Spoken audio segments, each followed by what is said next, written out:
This course comprises a book entitled Persian Language Teaching. In Persian آموزش زبان فارسی. کلید تمرین دهم. 1. کبوتران پس از مدتی در کنار جوی آبی نشستند. 2.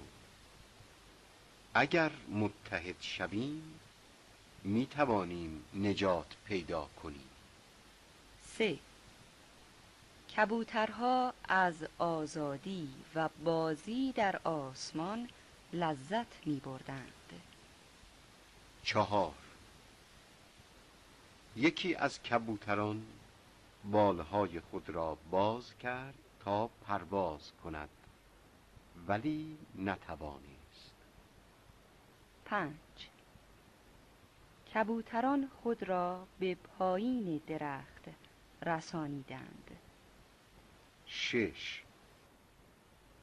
صیاد که در کمین نشسته بود به سوی آنان شتافت.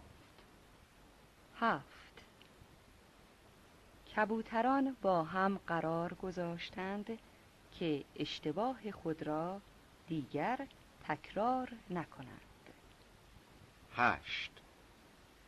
موش همین که کبوتران را گرفتار دید برای نجات آنها پیش رفت.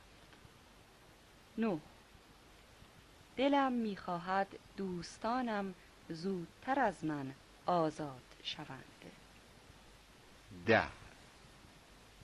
کبوتران یک باره به پرواز درآمدند و دام را از جا کندند.